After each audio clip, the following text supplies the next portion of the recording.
3, 2, 1, go.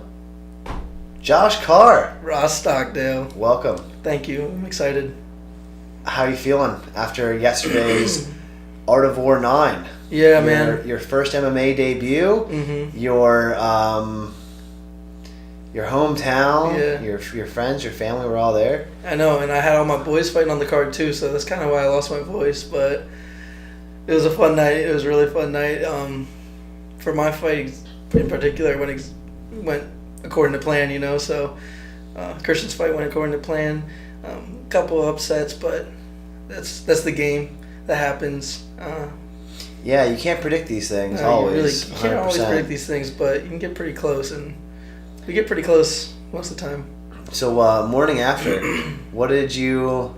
how'd you wake up feeling, and what'd you end up doing so far? We're at about 1:30 p.m. the next day. I woke up. Well, I didn't go to bed till like 2:30, and I was so tired. And I woke up and I was like, "Oh, I gotta just sleep a little bit more." I woke up around 6. I was like, "I'm going back to bed for a little bit," and I start getting hit up by John Brennan.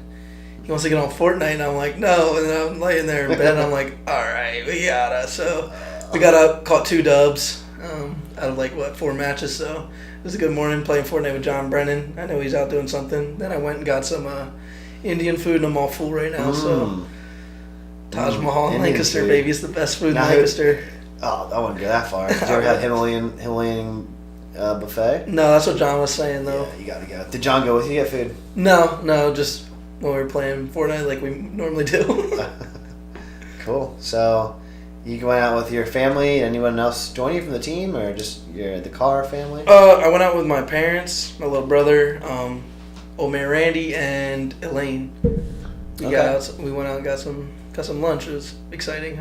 Old man Randy Fry. Randy Fry. From Renaissance Chiropractic. Renaissance Chiropractic. A sponsor of yours? Yes. This is a formal shout out? Yes, this is a formal shout out to Renaissance Chiropractic. All right, we got it on record. Good. So, let's rewind a little bit. About 12 hours ago. Yeah. Plus a few, something like 15, 16 hours ago. It's a couple hours, yeah. Yesterday, how did you feel in the backstage leading up to it? There's no real feeling quite like it. I know you did kickboxing fights. Yeah, I got 3 kickboxing fights. Which is similar, and you're 2-1 kickboxing? Yeah, 2-1 with 2 TKOs, yeah. Yeah. So you finished fights. Yeah, I finished fights. All your fights you won, you finished them. Yeah. You probably also finished your Taj Mahal Indian food plate. Down those bad boys. Well, it took me a little bit longer than it took last night, though. Good. So, yeah, tell me how you felt.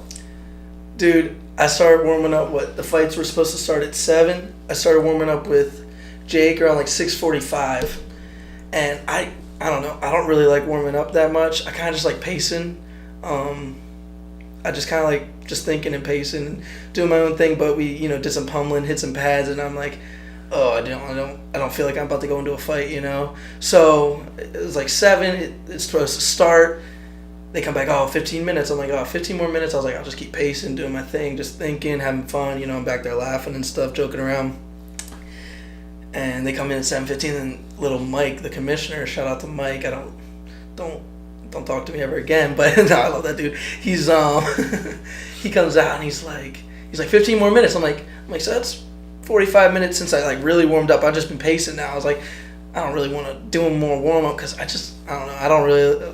You want to blow your gas tank before the actual fight? Not really that. I just hate warming up because I guess I just feel weird doing it. I was like, I don't like this. I'd just rather pace and do my own thing. But Jake just made sure I stayed fresh. I did a little bit more pummeling, and then 7:30 bell rang. Got ready to go out. There you go. And your walkout song was Mr. Blue Sky by ELO. Yeah. I've been knowing I was going to do that one for a while. That's a fun song. That was fun. The crowd loved it. I could see a sea of people on their feet. Yeah. So yeah, that's how you kind of got through your jitters. I saw you before the fight. Gave you a big hug. You just smiled from ear to ear. Like the happiest person in the whole building. So. Dude. I wasn't too worried about you. I knew you were feeling good. Yeah. But I always know, at least from my experience, that my first fight was for WCC, I think it was 16. Yeah. And it was at the host. The last fight they had at the host. Yeah, that was such a good fight. And I was like as confident as could be, definitely as ready as I could be, had a full game plan, this, that, the other. But I'm like, oh man, you know, I feel like at the rules meeting, like, all right, I'm here, I'm ready, let's go. And then as soon as the rules meeting was over, it got changed. I'm like, you know, it's go time. Yeah. You know, you put out a show. I think we'll tell everyone what you did when you walked up to the cage. Yeah, so I got in the back and I'm just messing around, chilling with my friends, you know, just laughing, having a good time before we walk out. My music hits. I start walking out, you know. I got a lot riding on this fight, you know. I talked a little bit about what I was going to do, and if I say something, I'm going to have to back it up. Mm-hmm. Otherwise, it's just coming out of my mouth and it means nothing. So when I say something, I'm going to have to try and back it up. Well, I walk out, I take my shirt off, and I threw it in the air, and I was like, everyone looked at it, and I was like, why'd I do that? I was like, because now if I lose, I look like a jerk. I was like, I gotta win now. Like, nothing that I said before that mattered. It was all me throwing my shirt in the air. I was like, I gotta win now, man. There's no going back after that one. There's a quote that says, if you're gonna sail the sea, you gotta burn your ships in the harbor so you can't go back. That was your metaphor for doing so. Yeah, bro, I don't know why I did that. But then Zach went to pick it up and elbowed him in the head, apparently. I don't remember doing it, but he had a fight that night. I could have knocked him out. Yeah, dude, you gotta be careful with those guns.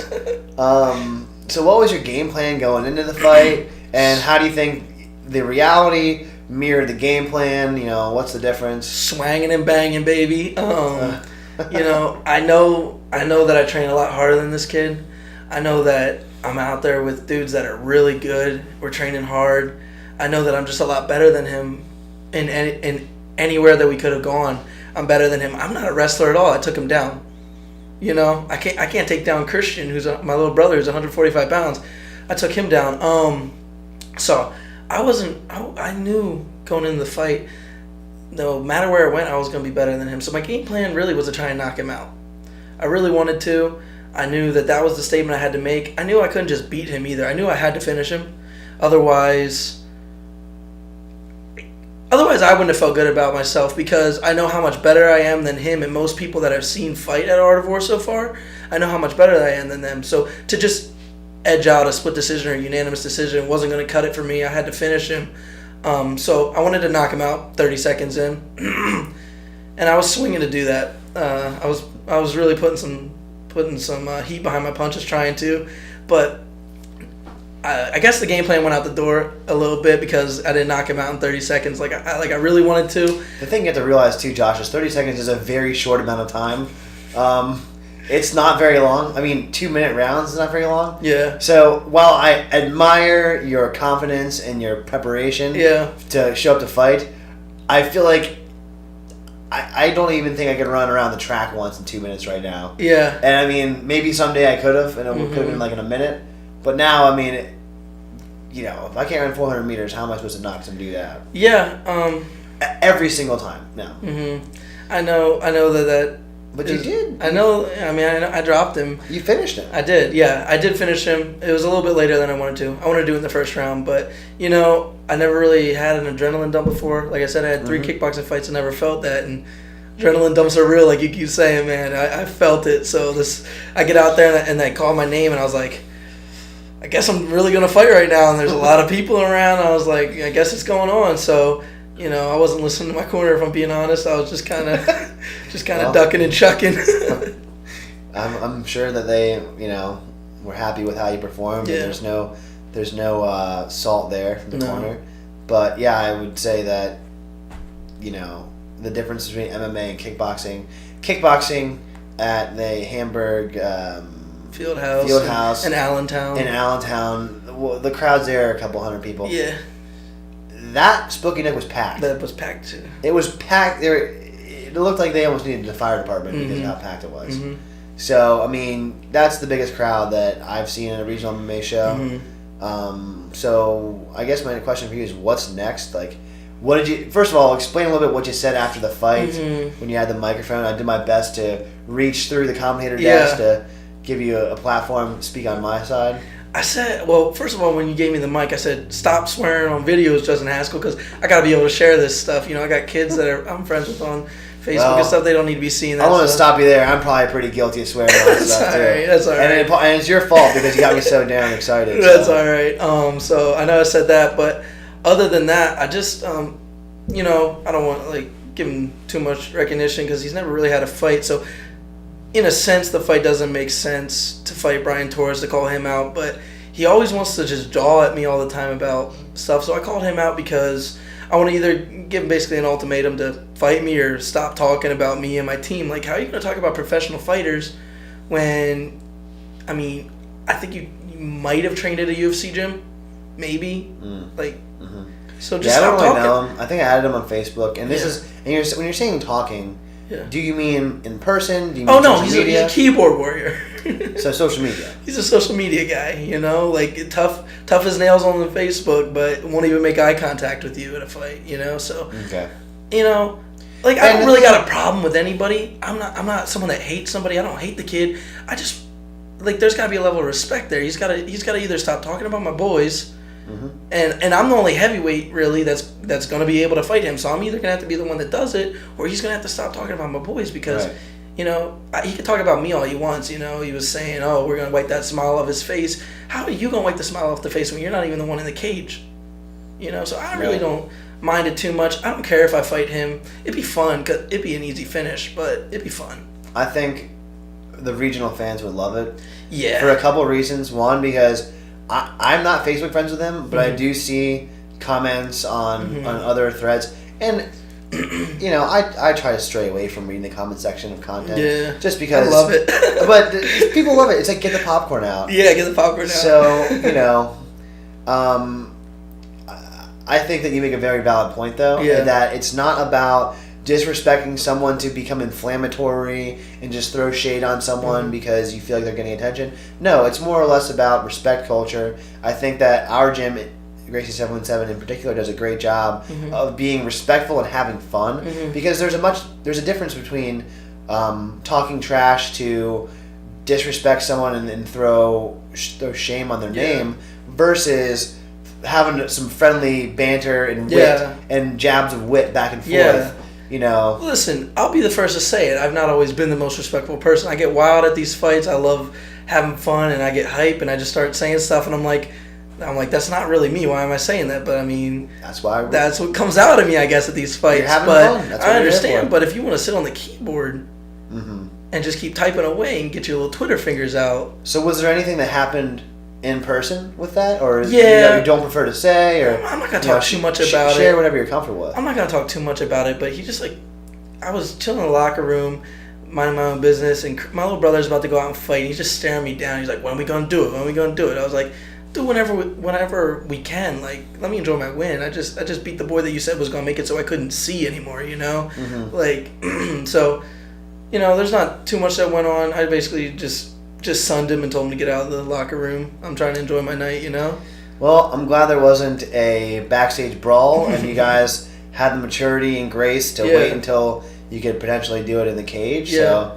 So, you had fun. It seems like he had a little bit less fun than you, but nope. But if you're trying to make a fight in the amateur, make one that makes sense. And if that's the one that makes sense, then I think that there's nothing necessarily wrong with tastefully going after a fight that you want. So I want to tip my hat to you on that one. That's the way I look at it. Yeah. And then as far as that goes, in the back, we mentioned earlier, Christian's your brother. Yeah. You roll around with him. So tell me a little bit about your personal life. How does having a family, having a brother that also fights in the gym with you, and B, having parents that are supportive, what does that look like in the day to day? For some people, they're on their own. And I think that, there's something to be said about it takes a village to raise somebody, What, can you give me a little bit of insight on that? I was really blessed by God with some incredible parents, man. They really love us. They really want to see us succeed. My dad, he couldn't stop talking about the fight last night. He couldn't stop reminding me how proud of me he is. It's really cool. It's really exciting. I'm not going out there really to fight for myself because, I don't know. It's fun, but I'd rather just fight for everybody else. I'd rather fight for my boys at the gym, for my family, because I know that they love it, and I want to show that I can do this for them, and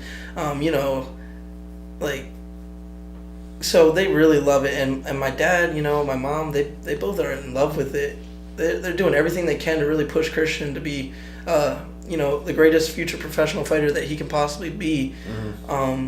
So, and that kid, he pushes me every day, you know. If I'm doing something weird in the gym, like slacking off, he's the first one, and he's brutally honest about it. I'm like, oh, I can't stand this kid right now. But when you're done, you're like, yeah, that's kind of what you need to keep going, to keep that extra push to really be everything that you really can be, you know. So in management, I have to read a book. I do management for an agency for my full-time job, so I read about stuff that has to do with unleashing human potential. Is one of the key concepts, and one of the ways that they do that is by implying radical candor in interpersonal relations. And what that means is there's an axis between whether you're passive and you don't challenge someone, you're a doormat, or you challenge people directly and you're almost obnoxious with it. And then there's another axis that goes vertically that says, you know, how much do you care about someone? And that could be not at all. Like, you just walk by them. You know, if someone's drowning, you take your phone out, take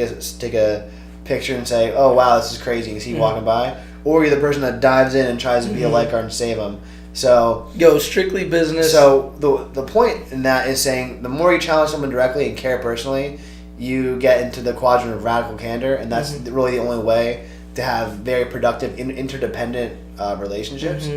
So it sounds like you and Christian have that kind of relationship. You know, like if an outsider that hears some of the things that he'll say to me, the gym will be like, oh, this kid doesn't like him at all. But I know it's all love. It's all trying to push me to be who he is. I mean, he's strictly business. You know, he's not out there to sugarcoat anything. He's going to say it how he is. He's the most direct kid I ever met. He's just going to come at it how it is, you know. So he says it how it is. There you go. But he's definitely one of your biggest fans and supporters. Yeah, so that's definitely. Good.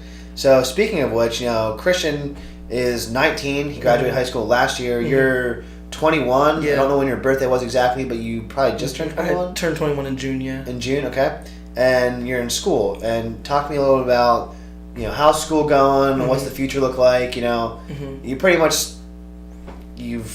so far, you know, having fun with MMA. You know, you're doing well in school. I'm blessed to have you on a Sunday because I feel like usually your Sundays are crazy. Yeah, my Sundays are crazy. So tell me a little bit about that part of life. Yeah, so, I mean, I'm a junior in college right now at Lancaster Bible College. I'm not the best student in the world, you know. I was homeschooled. I never really did everything to my fullest potential in school. I was cyber schooled. I kind of found ways to not do as minimum as I could. Like, resourceful. I would look at like the percentage and be like, oh, I don't really need to do that test because I just need to get a D- to pass. You know, I didn't think I was going to really go to college or anything.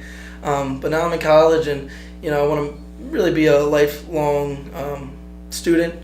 I'd love to get my PhD. I'm working on getting into a master's program right now. So I'm going to graduate in 2020, and hopefully the next year have my Master's of Arts in Ministry. Because I'm at Lancaster Bible College for Children and Family Ministry. Right now I'm a youth director at Bridgeville EC Church in New Holland. Okay. Not New Holland like you live, but New Holland out. Well, it's in the other side of the street. It's in Narbonne, okay. Out in Garden Spot School District. I've been there for a year now. I couldn't love anything more than that. Okay. You know, if everything was taken away from me, besides, you know, like my girlfriend, my family, you know, but I still had that job, I'd be a pretty happy dude. I'd be okay with the way my life's going. I really love those kids there. They're awesome. So what do you do? I mean, tell me a little bit more about, like, what are the things that you do? I mean, obviously you have a purpose attached to it, you have a passion attached to it, but what is your day-to-day? What's a Sunday look like for you? Sunday? Oof. Sundays I get up at like 6 in the morning, which is early for me because I don't like mornings at all. You know, I get ready for church. I get out there. I got to get to the 8 a.m. service because I got to speak at the 8 a.m. service. 9 to 10, I teach Sunday school lessons for the kids that come. 10 to 10:30 is like our fellowship time where we kind of just hang out, eat donuts. I eat a little bit too many donuts. Yo, by the way, I want to say, even your cat lives the burly boy life, man. That cat's 40 pounds minimum. He's a panther. That's a big cat. Stocky Stock's cats are stocky, bro. Like, this is life for him. He's athletic, too. Yeah, dude, that thing snuck up on me. I didn't even see it. But, so then 10 to 10:30, 10 to 11:30, 12-ish, you know, it's the second service at church, and I got a part in that too. But then, you know, for the rest of the day, I'm just preparing my lessons, studying, and then 6:30 till 8:30, I have youth group at night. Oh my goodness. So you're busy from 6 in the morning till 9 p.m. Yeah, I get home like 9:30ish, and then I probably have some homework to do. I probably hop on Fortnite for a little bit after that. Gotta get some dubs after a long day. Gotta get some dubs, and then I wake up in the morning, get to class, and head to church again. Get some more hours in, get some more stuff I gotta finish. So what made you choose the path? For me, when I was your age and I was 21, didn't quite know exactly what I wanted to do. I was going a little bit everywhere. I was really passionate about school, and I was an English literature and philosophy major because I originally thought for sure I wanted to be an elementary school teacher or a high school English teacher. So with that being said, it seems like you have a lot more certainty in what you want to do. And kind of tell me what gives you that faith. Yeah, so, when I was 15, I started working at a summer camp up in the Poconos, Stroudsburg, PA. And at 15, I knew what I wanted to do for the rest of my life. That's work with kids in ministry, try and put them on the right path, following God, because I really think that's the most important thing that someone can do. That's, eternity. It's going to focus them on eternity. It's not just focusing on, like, this temporary life that I have, because I could leave this right now and get in a car accident and die, and what I have for the rest of my life, I got nothing. I'm done here, but I'm in eternity with God. I think that's really important to do with the kids, but not only that, like, kids are so broken. It's so hard to work with kids right now because so many things are going on in their lives, and I just want to see them be able to succeed and be the best they can, and I think God's a big factor in that because it was for me too. So that's where I'm at with that. Yeah, it's funny you say that because I'm not sure how much you follow Liddit's local news, but there was a tragic car accident that took someone that I didn't actually know how closely connected I was until after the fact, because he was a junior going to go out for wrestling for the first year. Wow. A junior or sophomore, I think it was a junior. His name was Jack Nicholson. Yep. And it's a sweet name. Oh yeah. And he was big into MMA and boxing. He wanted to join Gracie 717. Really? And he went, big Christian. I know his mom. And his mom, actually, his older brother is named David, which I did not know that they were related because David is closer to my age, so he's probably 10 years older than Jack. Yeah. And David actually was in my Tang Judo class when I was 7 years old. So I started sparring with his older brother. That's awesome. And he played football with me growing up. We went to school growing up, had classes, this, that, the other thing. And I remember him telling me about his brother, how he's gonna be a fighter, this and that. Like, tell me, this is when I was had a few cage fights in 2016. I saw him out. He's like, oh yeah, tell me about that, my older brother. And I think just the fact that there's so much that goes on, in as far as not just coaching someone for sports, but you have to coach them for life. Coach them for life. So you're basically being like a life coach for people and keeping them on the right track. So at 21 years old, I'm dealing with stuff with these kids that I've never had to deal with. I never, honestly, I've never dealt with personally in my life. I wouldn't wish some of these kids' lives upon anybody. Love for them. There's struggles in this world right now.